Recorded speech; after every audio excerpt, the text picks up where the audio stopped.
It's the Marc Clarke Morning Show. Healthy, wealthy, and wise.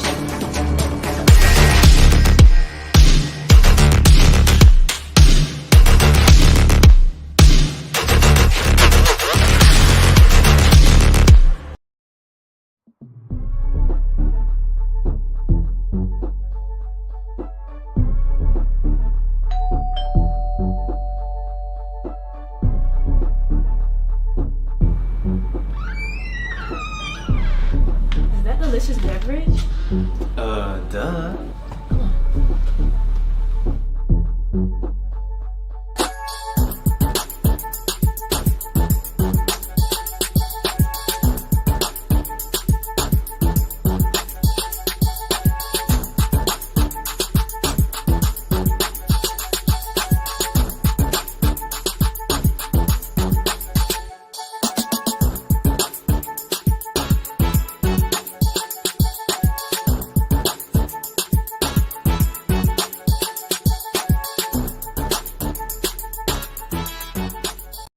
Barely morning, and somehow Marc Clarke has to wake up.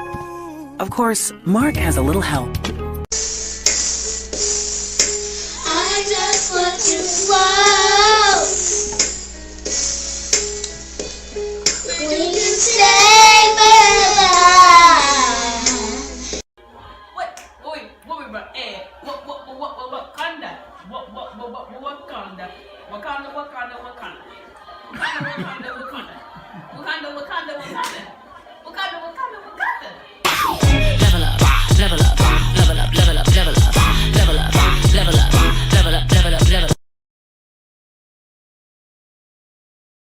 On the road again. I can't wait to get on the road again. Riding back on Hilton Head Island. I can't wait to get on the road again. Bam! Mom's in front. Bam! Skylar's second. Spencer's third. And last but not least, the first, Sid Rock. Heading to the beach.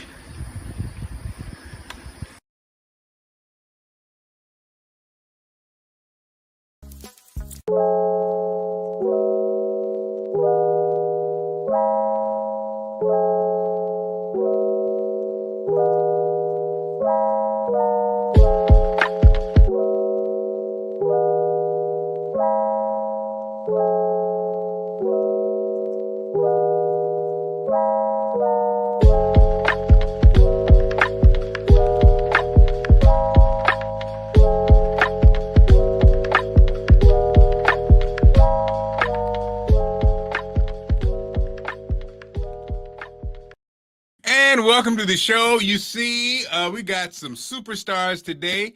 Ada that's her commercial. Everybody's like, who is that? Tell me about Royal Moss. And everybody, if you don't know, now you know. Ladies and gentlemen, without any further ado, the CEO, creator, inventor, maker of Royal Moss, Ada Jefferson, joins us on the Marc Clarke Show. Ada, what's going on?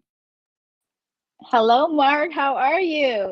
I love the energy. I can tell you already fueled up with your Royal Moss products this morning. That's right. I got hyped up. You know what? I'll tell you a story about that. But we also have another guest now. She has been holding a brother down through my journey, the Reinventing Marc Clarke. She has been on her own journey. She just graduated from, and she's a certified health coach. She's got a website. She's got classes. She's got Peloton. Ladies and gentlemen, without any further ado, Jarrell Anderson is in the building. What's up, Jarrell? Good morning. Good morning.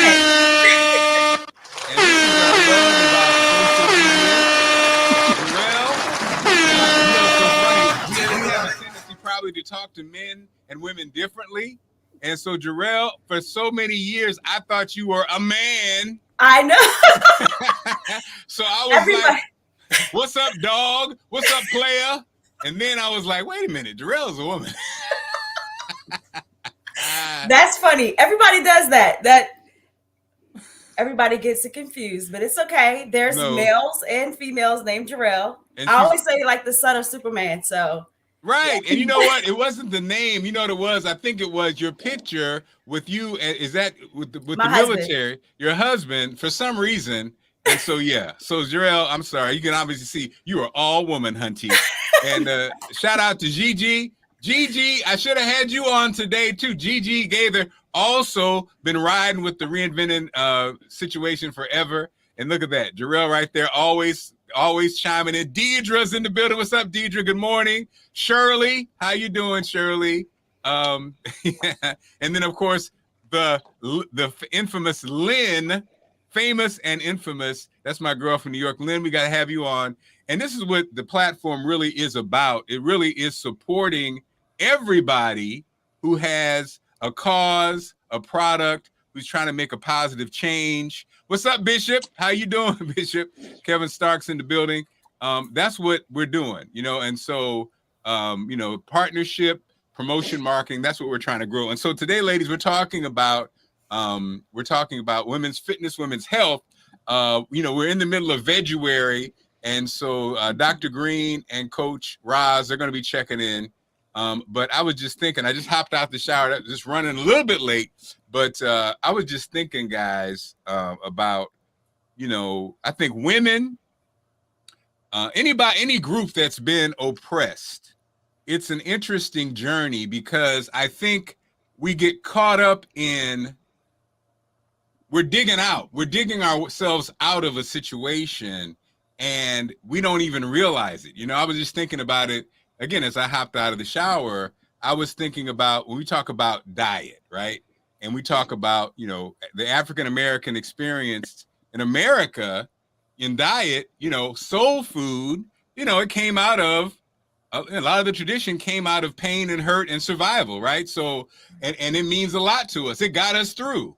And so when you talk about taking pork out of your, you know, your food and these different health things that we are talking about, it's tough because it really is tied to our culture in a lot of ways, right? But the culture came out of survival and came out of pain. And so it all gets kind of mixed in together. You know what I mean?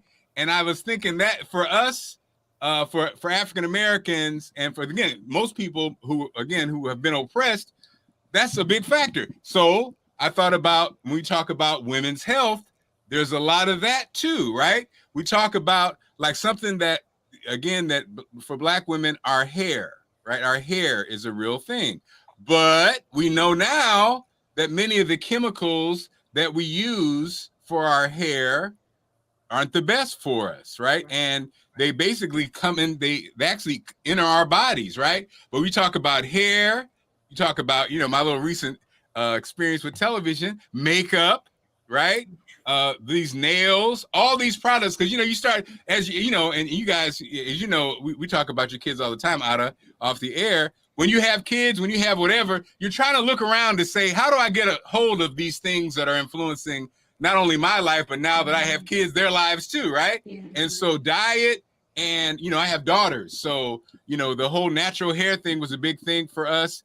I wasn't a big fan of the relaxation, but you just start looking at the different things like hair, makeup, you know, and all this kind of stuff. And because you ask yourself, why do Black women have such a high rate of cancer, heart attack, boom, boom, boom? But these are factors that affect not only women, but also when you talk about people of color, the stress levels and how you're treated and how society treats you and how you're treated at work. So all these things form a perfect ball of challenge for all of us. And so we're talking about women and health. And so let's start. Ada, you basically created Royal Moss out of the need for health, and talk about that. So again, if you don't know, Ada created Royal Moss. She's the CEO of Royal Moss, and also she's a mommy and a wife. And so tell us about how that journey even happened. Yes, for sure, Mark.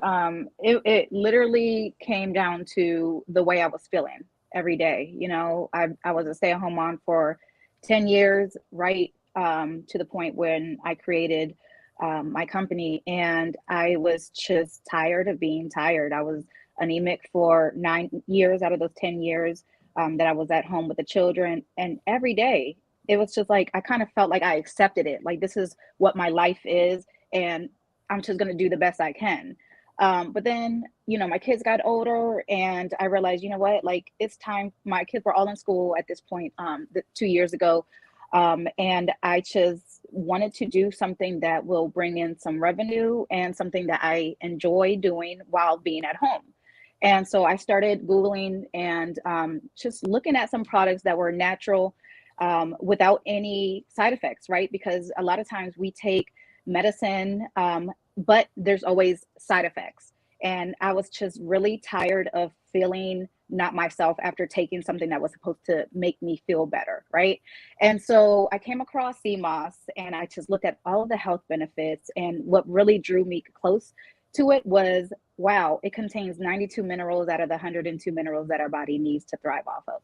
And I said, if I can get all of these minerals from one product and not have to take anything else, because a little back history with me and medicine, like with pills, I just am not good at taking pills. I have swallowing issues. I feel like I'm going to choke on a pill. And so I really just try to avoid that. And so I tried to get something that I could take every day, which is, you know, orally, and have it taste pleasant. And I found it and I loved how it made me feel. And Mark knows my story, similar to his when trying CMOS for the first time. It was totally disgusting, but I love the benefits. And so then I also, I like to say, I wear many hats, but I like to say one of the hats that I love to wear is cooking. I am a little chef here in my home, and my kids love my cooking, thank goodness. So I got in the kitchen and I started playing around with some recipes and adding fruit in it and just naturally having it taste well and enjoyable for my children because, as you know, children will tell you the truth, right?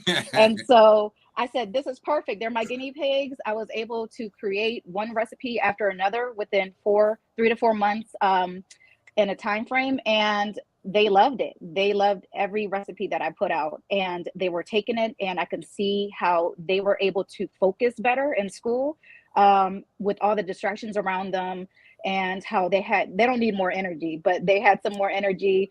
And then it would go with some days just making a life decision. Should I give it to them today or not? Should I just give it to them twice a week because they are already on 1,000? Because, you know, they're young kids, so they naturally have that energy going on. And so it came from just my love for just giving my family the best I can with the resources that I have. And then that really just expanded to giving it to my community, you know, my family members. I started giving it to them, everything for free. And then I was like, wait, like I'm getting a lot of great feedback and I'm going somewhere with this. Let me go ahead and look into it some more. And so that's how it became a business, just my love for taking care of my loved ones and just really feeding them mentally, physically, everything, you know, just putting goodness in our body.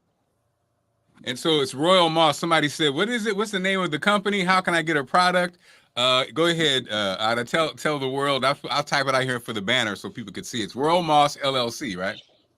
Yes, it's Royal Moss LLC. We are at royalmossllc.com, and we are both on Facebook and IG, and it's very simple, Royal Moss LLC. We kept it as simple as possible, so it's not hard for anybody to find. And, you know, I want to add, Mark, that because we have a trainer on here, and I'm trying to make myself look good right now. So I can say that I have been working out for years. And it wasn't until 2 years ago that I started developing nice lean muscles. And the reason why is because Royal Moss has, not Royal Moss, but sea moss, of course, this is in our product. It has a acid called taurine, and that helps the body burn fat instead of calories when you're working out, which is amazing. And that's when I really started seeing the difference in my body working out for those many years to now I'm working out, but I'm also implementing this product into my regimen and I can tell a difference. So the way you feel on the inside is going to eventually blossom into the way you look on the outside. And so Bishop Kevin Starks is having a men's day on Saturday. He wants information. So Bishop, go to the website, contact Ada. I'm sure she has because it's family, I'm sure she has some type of rate for you. That would be a nice to add to the packages, because it's so funny. It's so funny, Ada, we have a conversation and you ask me how much I need, and I'm gonna need some more because I increased the intake like you suggested, and I really did feel it. It was interesting. I was like, okay. And yesterday I was wondering why I was buzzing around. And so, okay, I owe that to you. So yes, instead of my normal, go ahead and hook me up with more. Okay. I got you. Right. And this is what, this is what we're talking about, really just sharing the information. I see my girl Sandra is just joined. Sandra has an amazing testimony too. Sandra lost over 100 pounds. And she also is our resident crypto person and resident realty person. But this is what I want the platform to be, a place where you can come 10 o'clock every morning and get some information that can help move you, that can get you on your way. And so Jarrell, again, I had to laugh. I'm on the treadmill. Jarrell's like, all right, Mark, put the incline up, put the incline. Now it's so funny because you're absolutely right, Jarrell, because my hips were getting beat up. And you were telling me to do that to not only increase the tension, but to change the angle because of the wear and tear. Now, you know what I'm saying? And so, I didn't do it. I finally did it. And so thank you. And so, Jarrell, share your story. I'm so proud of you because, you've always, again, for those who don't know, the Reinvented Marc Clarke started in 2020 in November. I lost the job. I was heaviest that I ever been. And so I started getting on this treadmill every day, kind of sharing a message. And I started this reinventing group. And they've been rocking with me ever since. And Jarrell, you hopped on at some point, always positive, always checking in. A lot of times before your class and while you were taking classes. So now you a graduate, so you handling business, and also you're a Peloton instructor. So tell us about your journey. So I'm not a Peloton instructor. I am just one of the users of Peloton, but it's taken off for me. So that's my go-to. So back in 2020, before that, pre-pandemic, I was considering what could I do for my career. I have a bachelor's in healthcare management with a concentration in administration. I work for a health insurance company. We actually provide, we manage the health insurance for the military. So we are a military family. My husband is retired military, 21 years of service in the Army. And so we're blended. We have 7 children and 3 grandchildren. And so I was just thinking, what can I do? My husband, when we first met, he always would ask me what was my purpose. And I never knew. And so I constantly asked myself, what is my purpose? What is my purpose? And one day I was driving home from work and I just said, well, what can I do? I don't want to be a personal trainer because I'm not a personal trainer. But I always have been interested in health and wellness, always motivated and driven by that, always looking up things to do like the CMOS and things of that nature. And so I Googled, started searching. I had just discovered meditation. You hear about it and there's a lot of varying feedback about it. But I started doing Calm and started doing research and following along with how to meditate. And that led me into other areas. So I started researching schools to become a holistic health coach. And the IIN school came up there in New York. So I did it virtually. And it was like at a crazy time. My father had just passed away. And I was like, you know what? My father passed away. He was 75 years old. And so he worked all his life. And even up until the Friday before he died, he was still working. And so I said, well, time doesn't wait for anyone. So I signed up and started taking the classes. And it was something I really enjoyed. Fast forward to July 2021, I graduated. I've been working with clients throughout the program and afterwards. And I started to get really serious about my own journey because I happened to take a glance of an old picture and I saw that I was not happy with the appearance. And so discussed it with my husband, and we decided to buy a Peloton. I wanted the treadmill, but because he's a combat medic and he has a lot of injuries, we decided to go with the bike, and it was pretty much the best decision that we made. I'm down almost 40 pounds in this whole journey. I just hit 40 weeks of the process of actually having the bike. And so I'm enjoying the process. And I feel so much better. My knees don't hurt anymore. So that's pretty much my story. I love it. It's your story and you're sticking with it. And it's exciting because it's so funny. It's like Peloton. I was out of town and I got, the hotel, they had the Peloton there. And I was like, ooh, it's like the Mercedes of working out. Because there's a couple other options are out there that are a little less expensive. And I was getting ready to pull the trigger. But I was like, nah, I can't really justify this right now. But if you like the bells and whistles, right. It's definitely, and more to it though, it's the communities. So like we have a lot of groups on Facebook. There's a Black Girl Magic Peloton Edition. There's Black Peloton Riders. We always find a way to connect, right? And so a lot of these groups, we're online, we're encouraging each other. So it has become more of like a family. And so it's taken off. It's more than just a bike. It's more than just, Peloton. It's a lot of people that have Pelotons.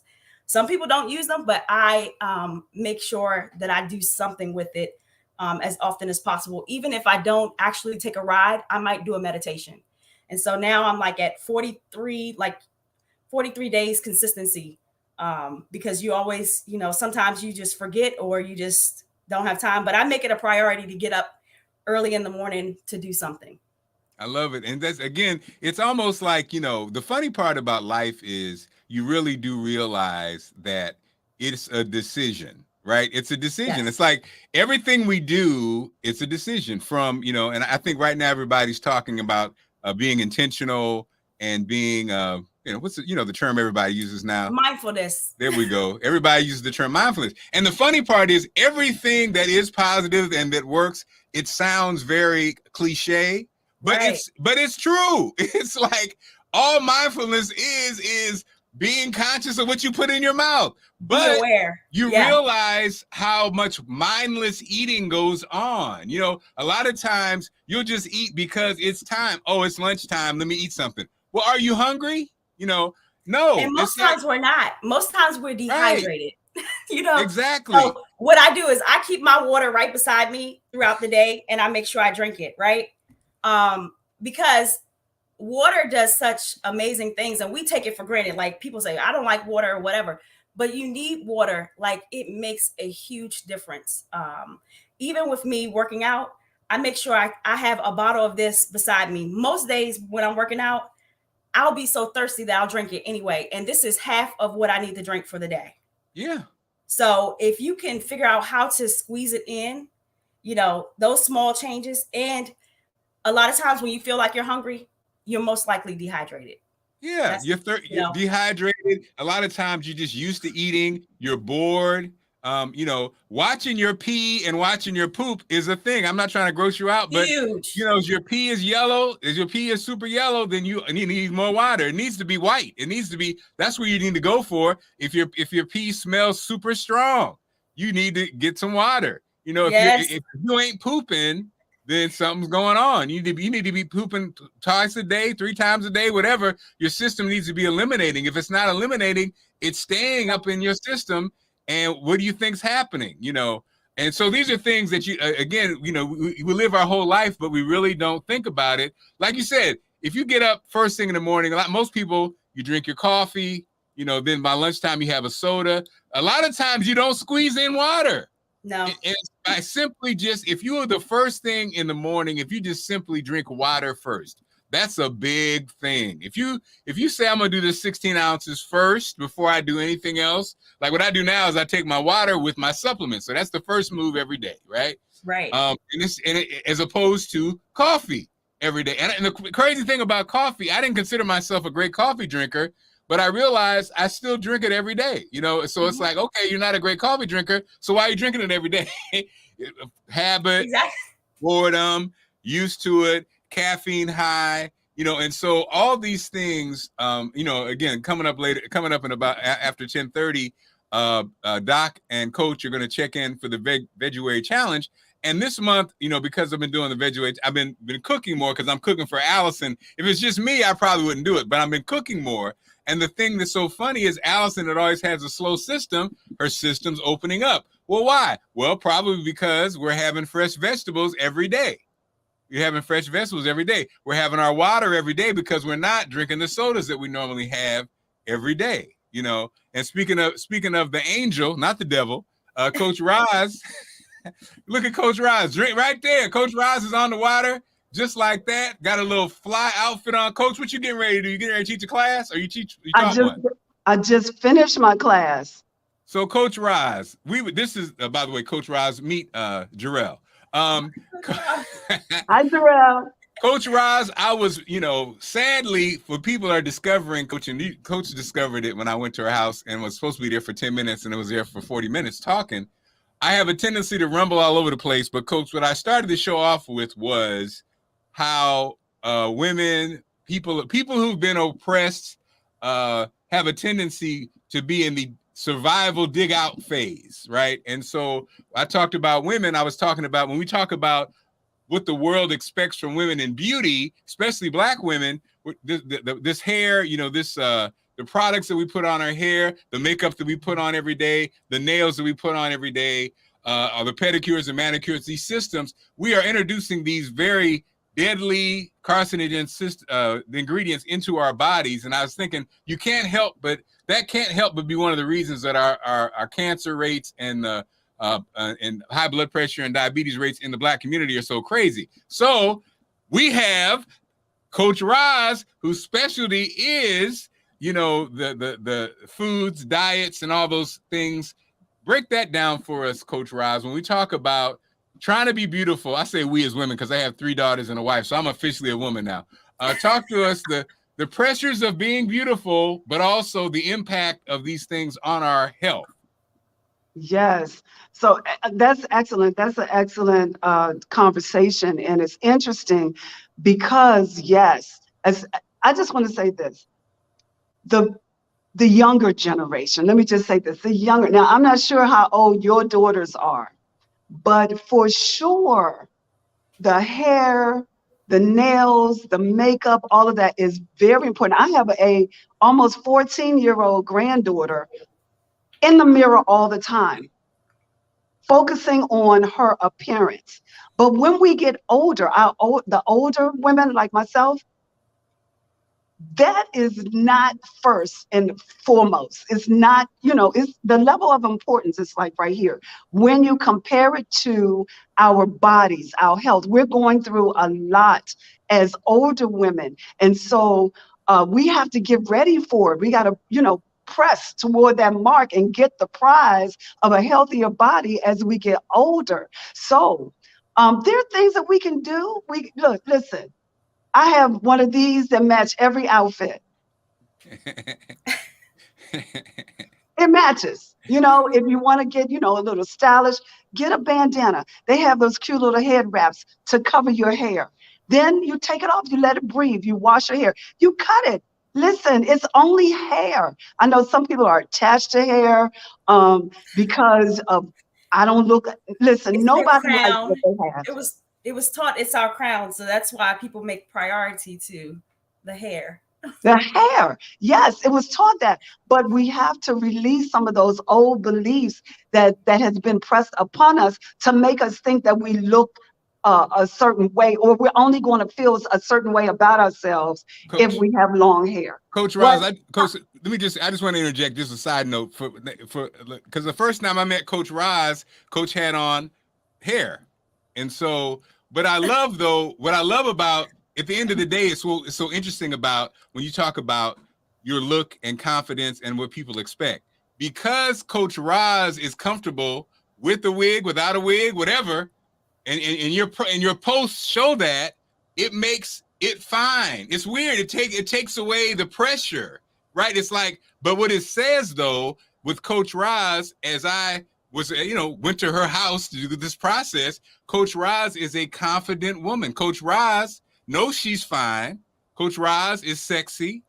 These are all things that were obvious because of how she moved with herself, right? And so, Coach, it's so interesting. So many women are slaves to their hair, their crown, as you said, Jarrell. They're slaves to the makeup, slaves. And so, I'm sorry, Coach, I just want to inject that to you. And I want to say, I'm trying to, I ain't trying to, what I'm saying. Go ahead, Coach. But listen, yes, slave to that. But what about this? Being slave to your whole self. Mm-hmm. Like being comfortable with your whole self, with your inner self. Because if you're not straight on the inside, you can put the makeup on, you can put the wig on, the weave, the lashes, the tattoo, the tattooed eyebrows. You can do all of that and still be broken. And still be unhealthy if you don't straighten up the inside. So you got it. When I say inside, I mean your mindset inside of here, and then inside of here, what you're putting in your mouth daily on a daily basis. Then it will show. It will show on the outside. On the outside, automatically. Mark, that is a great observation. Yes, listen, I put the wig on. Like later on, I have a live Zoom cooking demonstration. It's Heart Health Month. And I show up with the wig, makeup, and all of that. Cooking and, doing the nutritious meals. That's how I want to do it. It's all about what you want to do for yourself and not for anybody else. But show up however you feel. But just make sure that you're feeling good on the inside and you're making a positive impact to the people that come around you. And Coach, I started off also by saying, talking about the African experience in America. There's so soul food and the scraps that we had to take and make it something are delicious. And it is a part of our history. And it is a part of our culture, right? But it came from, we were coming out of being, we had no options. We had no choice. So we survived. It's a survival mode. And so it's tough because a lot of these delicious foods that we've eaten our whole lives, we say, well, it's a part of my history. It's part of my culture. I don't want to change. But it really was, it was scraps. It was scraps, and so now we have to weed out, some of those things. And no, it doesn't mean that we're getting away from our culture. I think people, and it's funny because it's a trap. I look at hip hop now. People talk about something for the culture with hip hop, but hip hop is way gone past what it really was. You know what I mean? Now it's a money-making machine. It's everything, just like the hair industry, right? It's a machine. It's a machine. Ain't no culture. That whipping up drugs in the kitchen is not culture, okay? It was survival. It was something people did to get out of poverty, right? And so it's the same thing with our diets. Like, that hog maul in your greens, just because you don't put hog maul in your greens no more, don't mean you ain't black. It don't mean that you're losing the culture. It don't mean that you're disrespecting Big Mama. It means that we all are hypertensive and pre-diabetic, and we're trying to live. And like Coach, you just said, what was important when you were 25 and 30, when you get past 45, now you're looking at things differently. I want to be here for my grandkids. I want to still be able to move. I want to still have sex. I want to be virile. I want to be vital. I want to have energy. I don't want to be just a bump on the log watching TV. Right. And so you have to make these decisions. So Coach, talk to us about that, the diet thing, and people, and let's keep it real. Some people who are vegan are still eating wrong. I mean, some people who are vegetarian, you're still eating wrong. So quit waving that flag like that means that you're eating a healthier lifestyle. But it can be a healthier lifestyle. And so the bottom line is customizing according to your body. Period. Customizing what you like to eat. So you can take, so for example, when I come up with my recipes, great example. Here's a great example. So my 13-year-old granddaughter loves Chinese food. I like Chinese food. So when I became a vegetarian, I like chicken in everything, shrimp fried, everything in Chinese food. So beef and broccoli, all of that. So she says, Grandma, can we go get some Chinese food? Now I'm a vegetarian, right? And I'm like, what in the world? How am I? Because you cannot erase what's in here, like how it tastes. You know, like you said, Mark, you know those hog mugs and those greens taste good. You know that fat back to this tongue tastes good. You know that. Some people, even though back in the way back in the day, chitlins tasted good to me. Huh? So you know that. So you start you have this little cells in your brain that tells you, go get that. Remember that. Go get that. So I said, well, how can I make the Chinese food healthier? How can I do that? So that's what you got to do. You got to research and figure out, all right, so I like vegetables. I'm eating vegetables now, more vegetables. I'm not eating chicken anymore, beef or pork, no chitlins. I'm not doing none of that anymore. No ham, none of that. So what am I going to do? So she went and got her Chinese food, and then I made a healthier version. And that's what you got to do. You have to do your research. I like vegetables. So here I'm going to buy a green pepper, a red pepper. I'm going to buy some bok choy because they like to put bok choy in Chinese food. I'm going to buy some alfalfa sprouts because they like to put that in China. I started thinking, like, let me dissect this and make it healthier and better for my body. And then I just did a vegetable fried rice, but brown rice, not the white processed rice that got stripped all the nutrients out. I'm doing a brown rice. I'll put, instead of the soy sauce that they use in there, instead of the fat, the vegetable oil, I'm using toasted sesame seed oil, and I'm using my liquid amino that has the amino acids in it.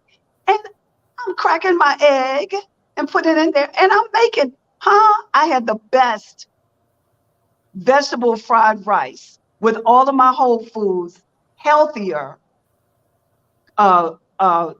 exercise portion control, and bam, I have a healthier version of what I like. And then you just got to change your mindset. You put it in your mouth, you eat it. The longer you do it, the more you become used to it. It'll become your familiar.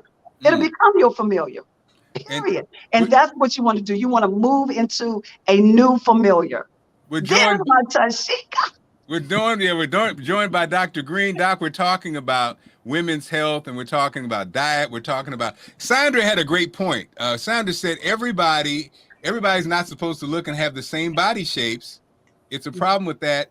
You need to feed the mind. And it is so funny. I now, as a fat person, I realize that, let me tell you something. The fat bias is a real thing, right? Some people have a problem with fat people, and it's funny. It's like everything is social media is so interesting. So, remember when Monique said, she ate skinny bitches or something like that, and then our girl gets dragged all the time. What's my girl's the singer? Jennifer Hudson? No, who's heavy? The girl. I can't think of her name, but the girl. I know exactly what because I saw it the other day. And she gets dragged because, and it is so funny. Like, so she had. You remember Lizzo? when Izzo? Yes, Izzo. Lizzo. Lizzo had on the same outfit that Rihanna had on. That see-through chain, that chain outfit. Remember? Yes. And so people were disgusted. People were sick. And I could hear my mother say, and my mom was a big woman. Oh, she don't need to have that. But then Rihanna had it on and nobody said a damn thing.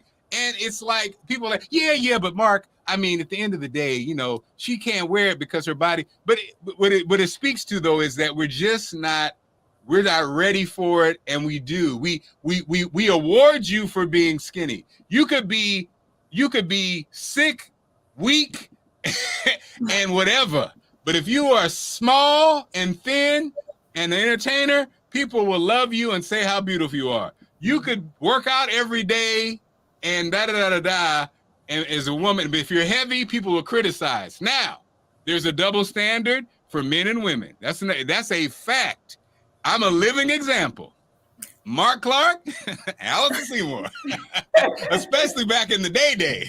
Back in the day, I saw the faces. People were like, huh? But the reality is society accepts fat guys with small women, right? But when you see a heavy woman, let's say Idris Elba's wife was 270 pounds, everybody be talking, right?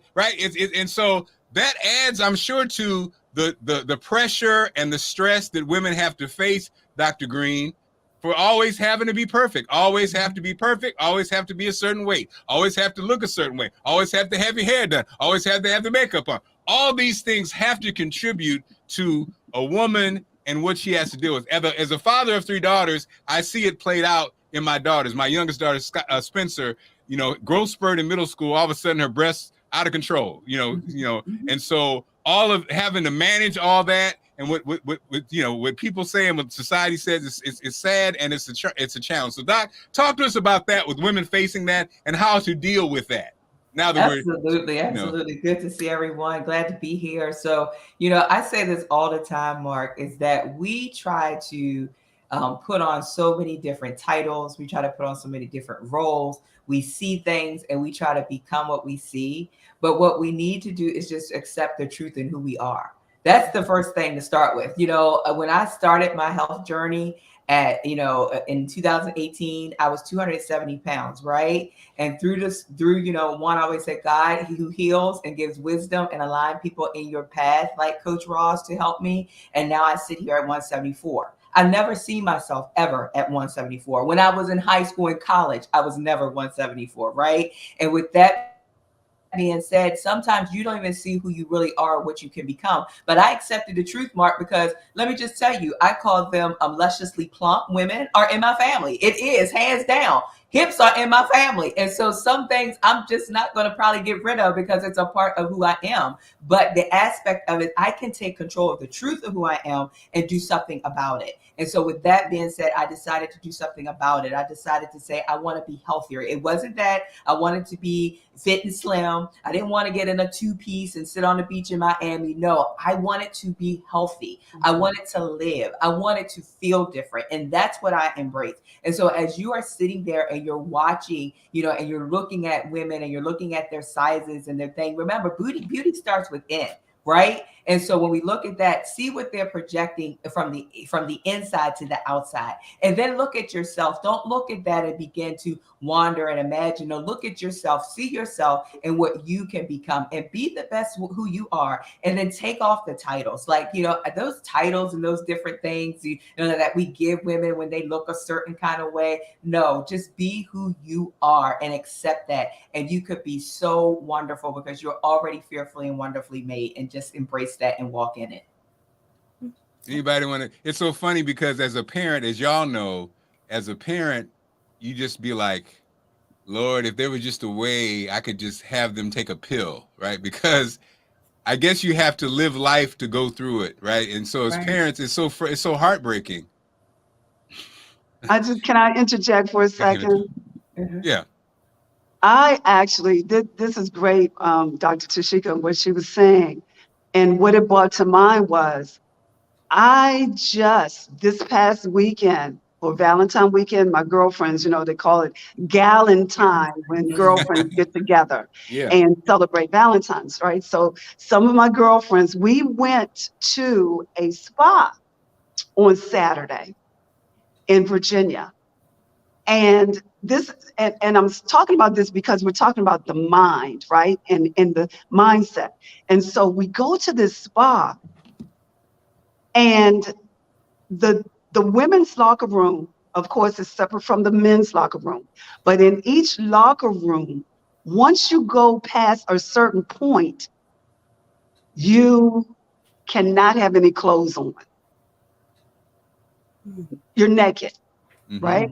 So in the beginning, it's a shock. It's like a shock, because, you're like, wait a minute, and people, and you're just walking around. Now, this is not my first time. My first time I was in shock. Second time I wasn't. But this time, it made me think about it. It made me think, look at these women with no clothes on, and everybody is different. Everybody is looking different, right? And so, what if we were like Eve, Adam and Eve, like with no clothes on, and we're just walking around? That's what we'd be used to. We wouldn't be putting a lot of pressure on putting on makeup, putting on different styles, and making sure this is right and that is right. But we would just all just be totally naked. So I got a total different perspective, and just a good feeling about looking at these women just walking around freely. Now some people had a little towel. Now they gave a little towel, like a hand towel. Now, so how much is that gonna cover? But but they gave, and some people had 2 hand towels and they were covering. But my point is that the people that just let it go and let it flow were comfortable in their skin. Yes. Were just totally comfortable and didn't care. First of all, you really didn't know nobody else. So, so what? You're not going to see me again. You can have that in your mind. Like, they're not going to see me again. My girlfriends, your girlfriends, you walk around, you get naked sometimes in front of your girlfriends, but in front of strangers. So that just made me just totally look at people differently. Like, if we can just let go some of those things that put us in bondage, and be free and think about ourselves on the inside again, just being healthy on the inside, in our mind and inside our bodies. And I don't know why I just went all into And then that. while you were saying that, Rosalind and Mark, you were talking, when you were saying, I was thinking, when we look at, these women, how many of them are paid for what they look like? How many of them, have Photoshop what they look like? Let's be very honest about it. How many are projecting this perfection when they have so many imperfections? And so, all of that we need to take into consideration, because, I too have a daughter, Mark, that is right now in puberty. And, it was like, what is really going on right now? Like, I have more questions than I do answers for you right now. And so with that being said, and then, going through that whole aspect of just continue to help her to embrace the beauty of, who she is and things of that nature, and not look towards, what she see as she's doing through her social media or even her friends and things of that nature. So, we have to, like I think Roz said, if you said it, Roz, just be comfortable with who we are, and then help others to be comfortable with who they are as well. Yeah. Knowing who you are. Yeah. Knowing who you are is very important.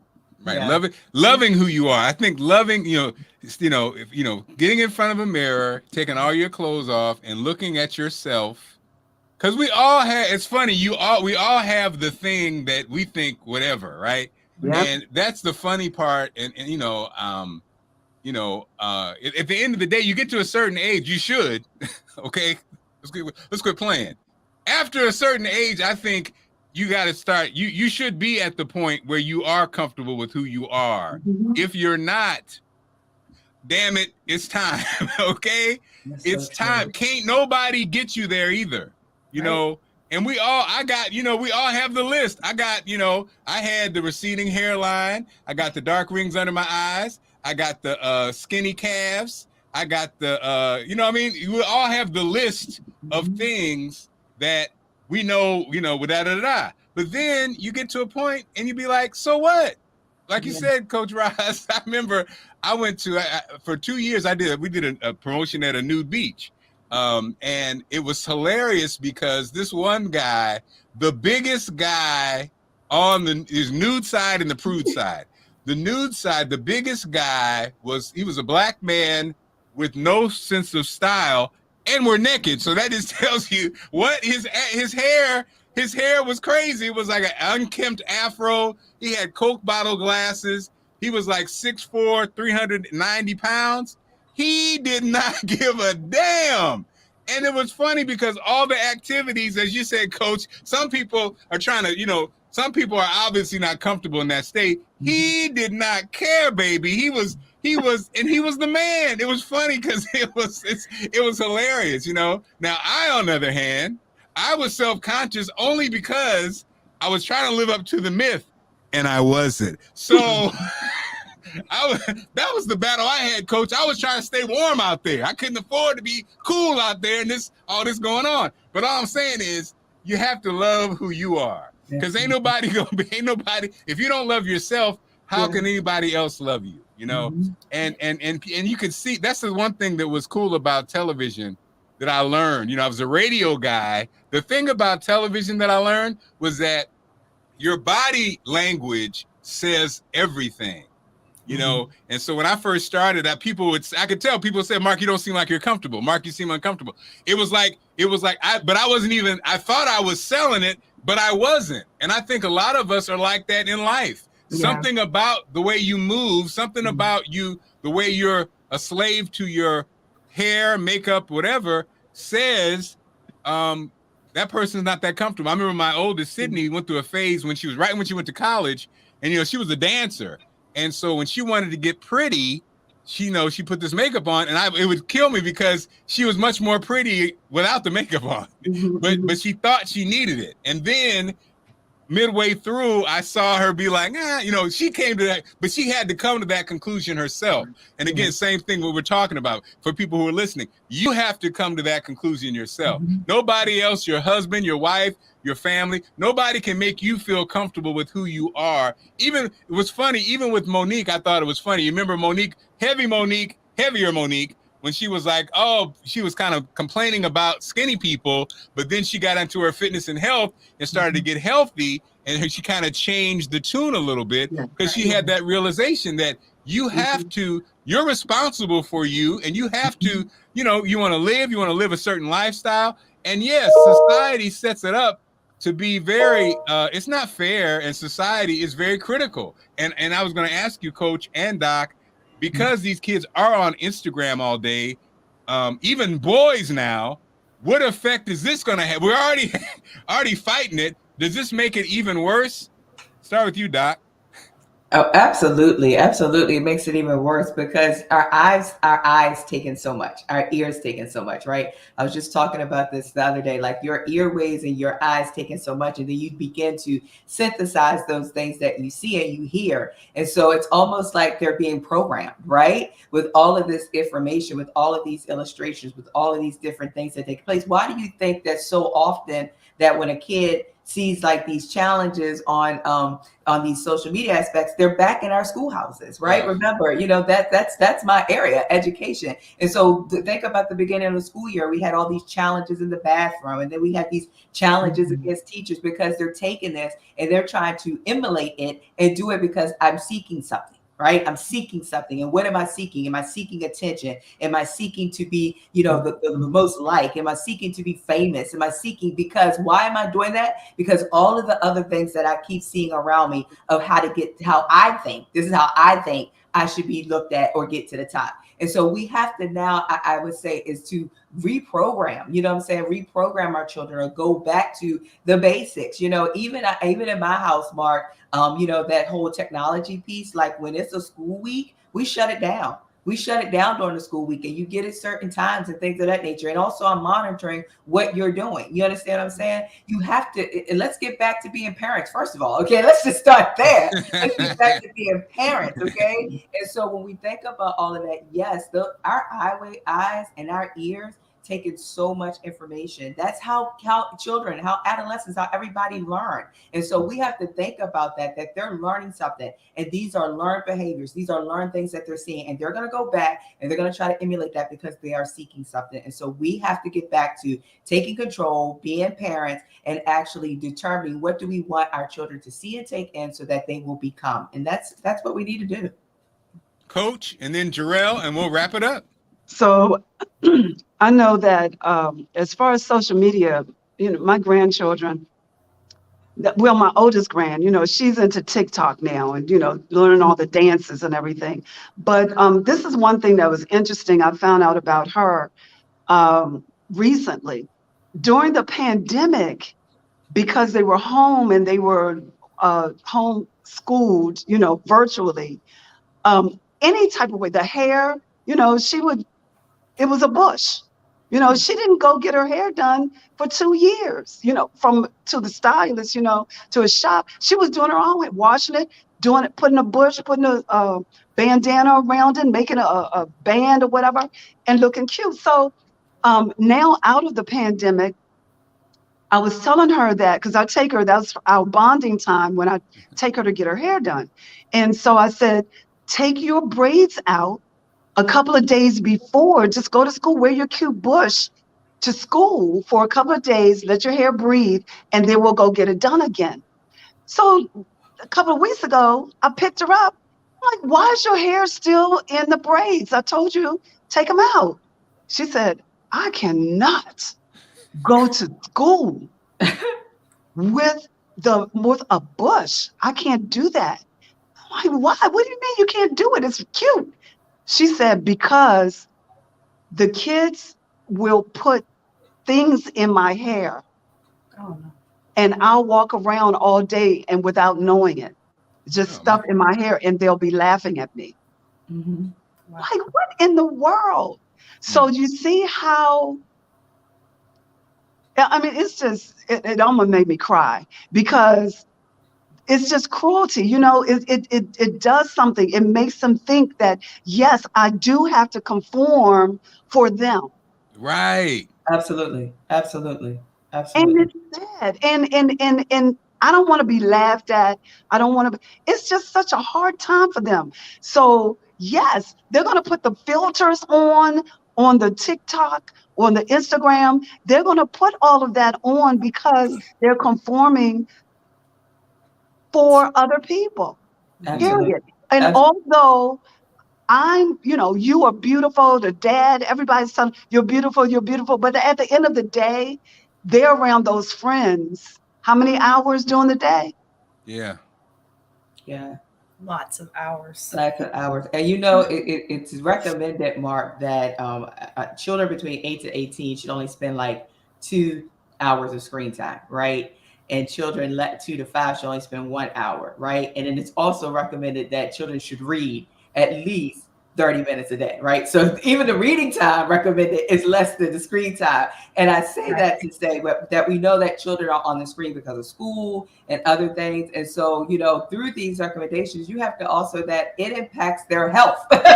So here we go. They're sitting, they're not moving. And guess what? I call it another distraction. So when we get somebody that think about, okay, TikTok, Instagram, Meta, and something else is going to come up, it's called a distraction.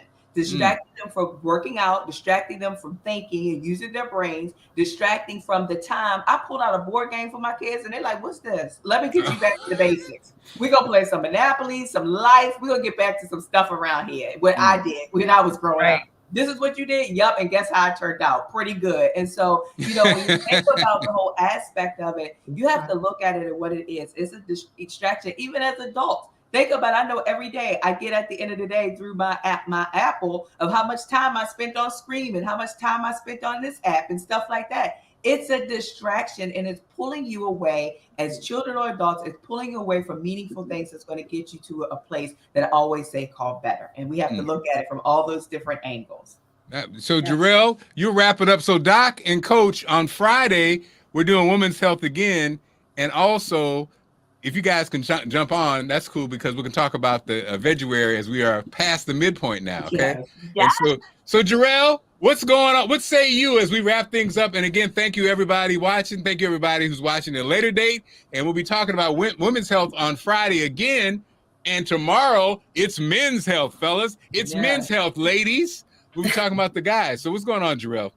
So like for me, my viewpoint is that we're not in control of how life happens to us or what happens to us, how it comes at us, how fast it comes at us. Mm-hmm. But we are in charge of the things that we can do. So like my goal is to have a good quality of life.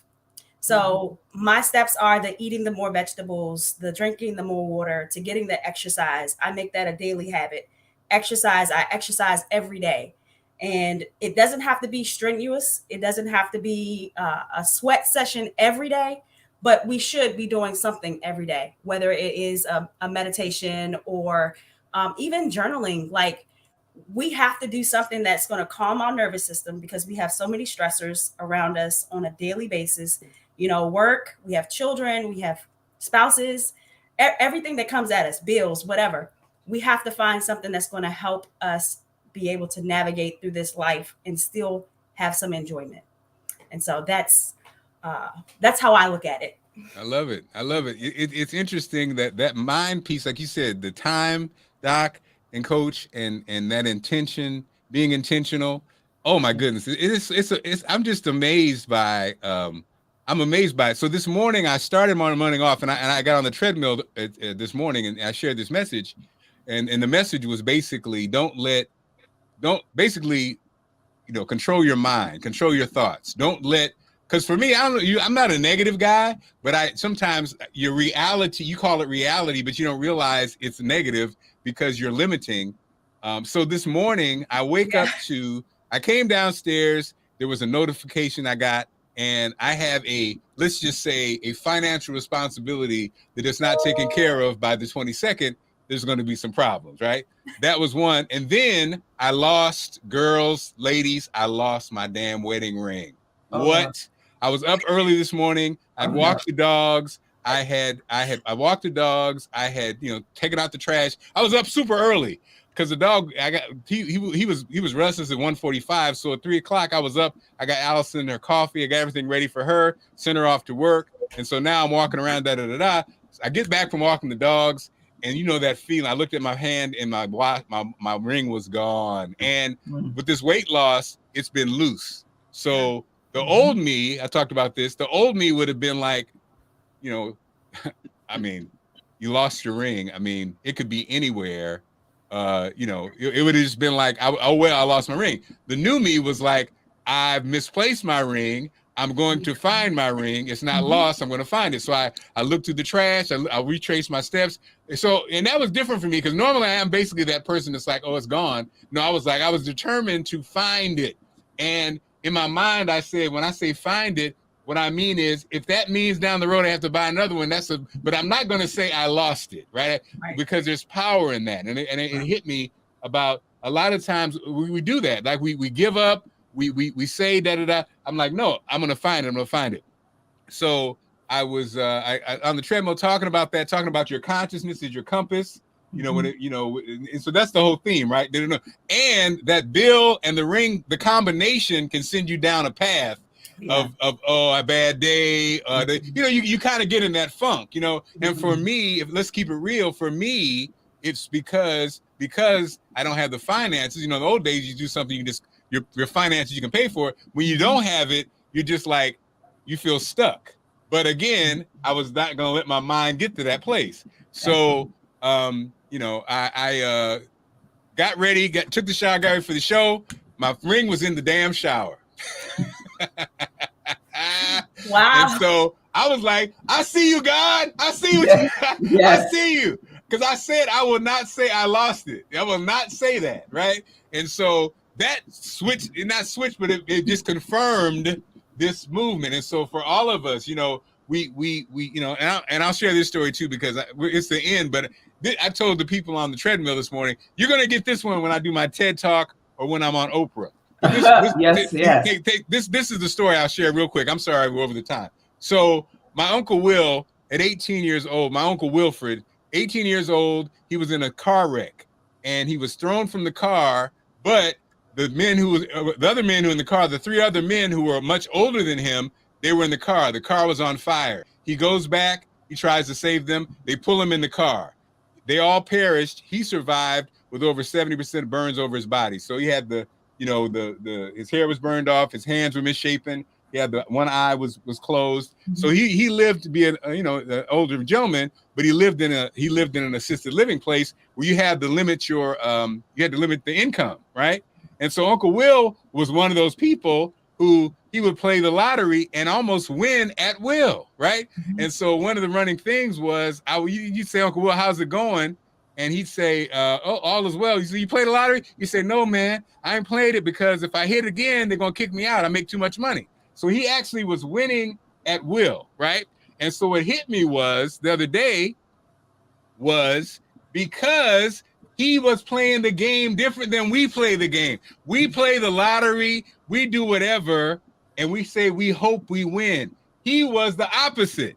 He knew he was going to win. He knew he was going to win. His mind, he knew, and so much so that annually he had to stop playing because he won so much.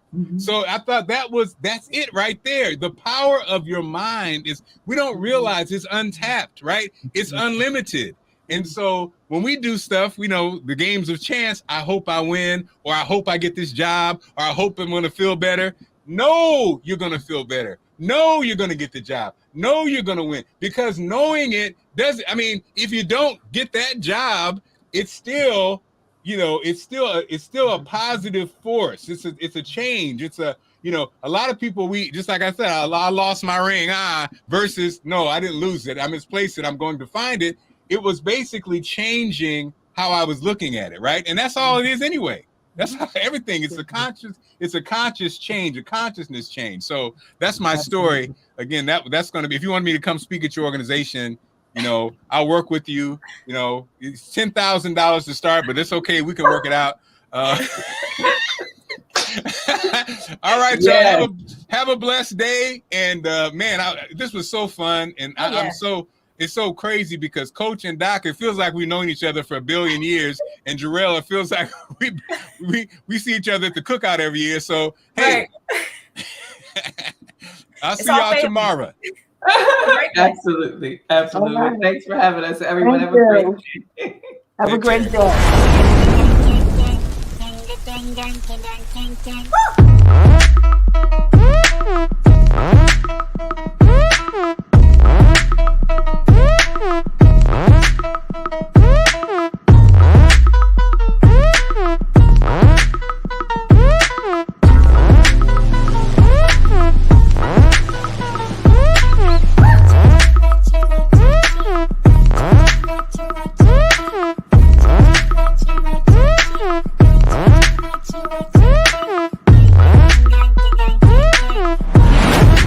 It's the Marc Clarke Morning Show. Healthy, wealthy, and wise.